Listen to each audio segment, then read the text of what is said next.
आज जो हमारे बीच में कविवर आए, मैं उनका स्वागत करता हूं, अभिनंदन करता हूं, वंदन करता हूं कि आज हमारे उस नगर में और उनकी स्मृति में हम आज जो कार्यक्रम कर रहे हैं, जिनके नाम से आज हमारे बाबई नगर को पहचान है। इसलिए मैं आप सबका हृदय से स्वागत और अभिनंदन करता हूं और पूरी नौजवान टीम का भी हृदय से अभिनंदन करता हूं कि वो ऐसे आयोजन को वो करते हैं। पिछली बार भी मैंने कहा था कि इस आयोजन को हम और 4 चांद लगाएं। आपने प्रयास किया है कि और 4 चांद तो इस बार लगे हैं, लेकिन आने वाले समय में भी एक पहचान हो कि दादा माखन जी की नगरी में पूरे देश के विख्यात कविवर हमारे नगर में पधारे हैं। हम इसको और ऊंचाइयों पर ले जाने का काम करें। यही शुभाशीष के साथ में मैं आप सबसे यही अपेक्षा करता हूं कि बाबई का नाम माखन नगरी के नाम से अब जाना जाए, ऐसा हम सब लोग संकल्प लें और प्रस्ताव लें। और मैं सरकार के पास भी इस प्रस्ताव को रखूंगा। सरकार इस प्रस्ताव को विधानसभा में पारित करके और केंद्र सरकार के पास भेजी। केंद्र सरकार के माध्यम से क्यों किसी की स्थान का नाम बदलने के लिए केंद्र की अनुमति अति आवश्यक है। और जिन्होंने हमें आज पहचान दी है, आज हमारे बाबई का नाम भी उनके नाम से अगर नहीं जाना जाएगा तो कहीं ना कहीं हमको बहुत शर्म की बात है। इसलिए मैं आप सबको विश्वास दिलाता हूं कि हमारे बाबई का नाम आने वाले समय में माखन नगरी के नाम से जाना जाएगा। यही बात कहते हुए मैं पुनः मंच पर विराजमान सभी सम्मानीय कविवरों का हृदय से अभिनंदन और स्वागत करता हूं और उन नौजवान साथियों का भी हृदय से अभिनंदन करता हूं कि जो स्नेह से, लगन से इस आयोजन को करते हैं। इसलिए उनका मेरी ओर से बहुत स्वागत और अभिनंदन। क्योंकि कभी जब बोलते हो उनके सामने हम कुछ बोलें तो कहीं ना कहीं हम कुछ बोल भी नहीं सकते। इसलिए मैं तो उनका स्वागत और अभिनंदन करता हूं। साहब बैठे सभी सम्मानित श्रोताओं का भी हृदय से स्वागत और अभिनंदन करता हूं। धन्यवाद। जय हिंद, जय भारत। बड़ी विडंबना है इस देश की, जब 4 अप्रैल को पूरे देश के साहित्यकार आदरणीय माखन दादा की जन्म जयंती मनाते हैं, तब किसी भी मध्य प्रदेश के एक भी अखबार ने 4 लाइन आदरणीय दादा पर लिखने की जरूरत महसूस नहीं की। लेकिन जब स्वतंत्रता संग्राम के दिनों में हमारे माखन दादा ने जेल यात्रा के दौरान कहीं बिलासपुर जेल में उन्होंने समय व्यतीत किया था, तब कहीं आज पिछले 4 अप्रैल को बिलासपुर के जेल में बंद कैदी उनकी जन्म जयंती मनाते हैं, तब हमें इस देश के साहित्यकार होने पर और इस देश की राजनीति पर तरस आता है। जिन्हें हम नकारा समझते हैं वो लोग हमारी जवाबदारियां समझ रहे हैं, लेकिन हम अपनी जवाबदारी नहीं समझ रहे हैं। ऐसी स्थिति में हमारे युवा मंडल ने, युवा साथियों ने इस आयोजन को जिंदा किया। इस आयोजन के माध्यम से पूरे प्रदेश की सरकार को और पूरे प्रदेश को यह आश्वासन देने की कोशिश की कि जिन साहित्यकारों ने अपने लहू को शाही बनाकर इस देश को कुछ चेतना देने की कोशिश की, उन साहित्यकारों को आज भी इस देश के युवा भूले नहीं हैं। तो हमें इन युवाओं का बहुत आभारी होना चाहिए। आइए हम इस कवि सम्मेलन की शुरुआत करते हैं। पंक्तियां पढ़ता हूं। कवि सम्मेलन की शुरुआत में हम सर्वप्रथम मां सरस्वती का वंदन करना चाहते हैं, जिन्होंने इस रेवांचल की मिट्टी का, मां नर्मदा के तट की इस मिट्टी का नाम पूरे देश में रोशन किया अपने गीतों के माध्यम से। आप जोरदार तालियों से उनका स्वागत करें। भाई ओम यादव, जो होशंगाबाद से हमारे बीच में आए हैं। जैसा मुझे आदेश हुआ है, माँ वीणा पाणी माँ सरस्वती, तो मैं अपनी चंद पंक्तियाँ समर्पित करूंगा। चूंकि आपकी मिट्टी का बेटा हूँ, अतिथि हैं, उनको सुनेंगे। स्वागत है। माँ तो वीणा वादिनी संवारे दो माँ रागिनी, दो राग ऐसा एकता की बातें होनी चाहिए। वाह, माँ तो बीना वादिनी सवार दो मारागिनी, दो राग ऐसा एकता की बातें होनी चाहिए। धर्म भाषा जाति की छुआछूत की औकात की ना, पहले भारतीयता की बातें होनी चाहिए। वाह!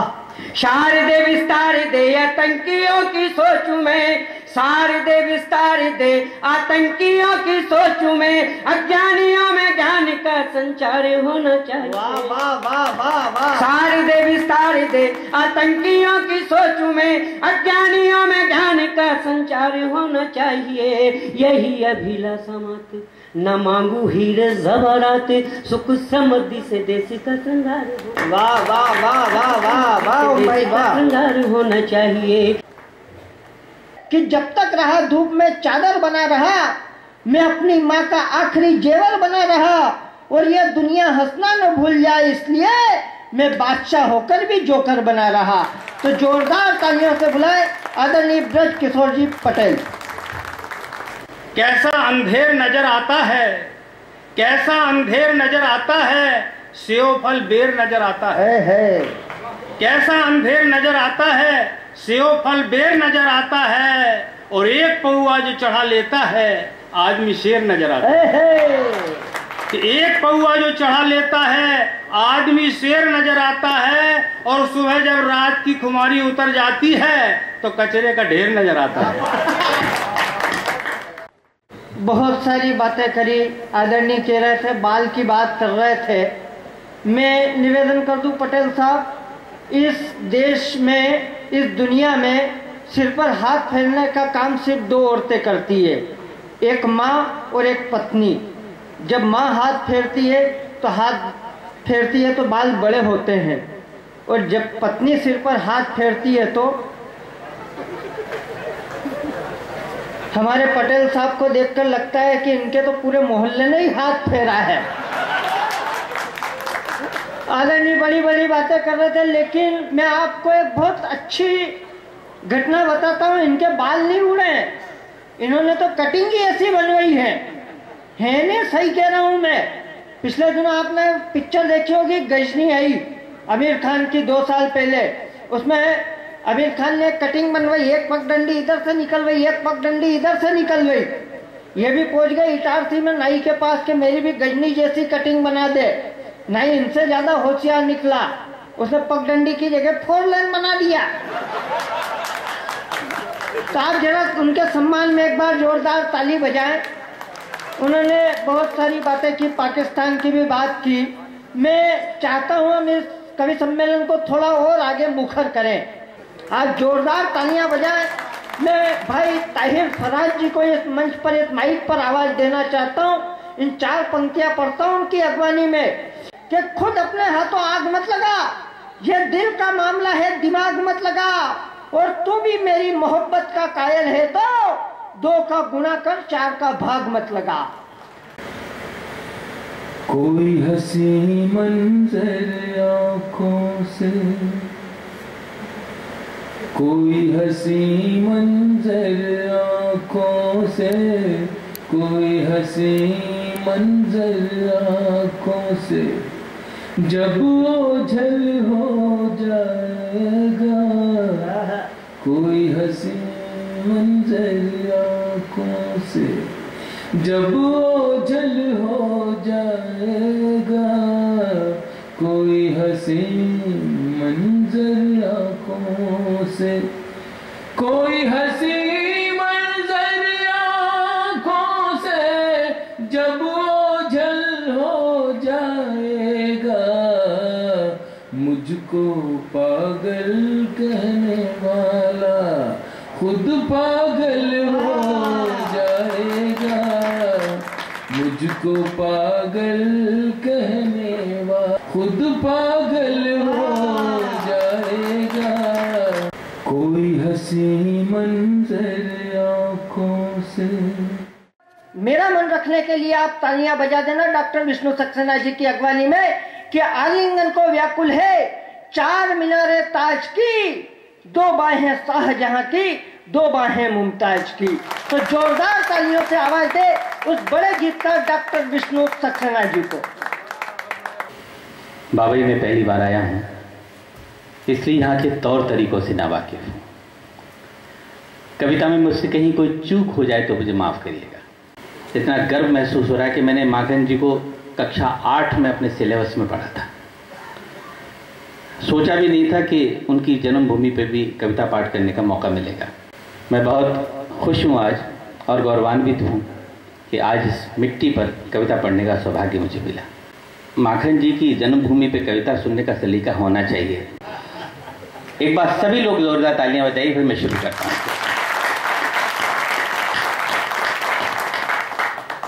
सबसे पहले अपने कवि धर्म का पालन करना चाहता हूँ। स्वागत है। हम जितने खुश हैं आज, हाँ उतने उदास हैं। वाह, आप रिकॉर्ड तो नहीं कर रहे हैं? बंद कर दीजिए रिकॉर्डिंग प्लीज। हम जितने खुश हैं आज, हाँ उतने उदास हैं। मत पूछिए हमारे ये गम कितने खास हैं। कहने श्रद्धा के सुमन अर्पित हैं स्वर्ग में तुम्हें। लगता है माखन दादा यहीं आस पास है। लगता है माखन दादा यहीं आस पास है। मैंने अपने कवि धर्म का पालन किया। आइए अब अपने कवि कर्म का पालन करता हूं। जमीन जल रही है फिर भी चल रहा हूं मैं। जमीन जल रही है फिर भी चल रहा हूं मैं। खिजा का वक्त है और फूल फल रहा हूं मैं। और अब दुआएं चाहिए आपकी, खामोश मत रहिएगा। खिजा का वक्त है और फूल फल रहा हूं मैं। हर तरफ आंधियां हैं नफरतों की, मैं फिर भी हर तरफ आंधियां हैं नफरतों की, मैं फिर भी दिया हूं प्यार का हिम्मत से जल रहा हूं।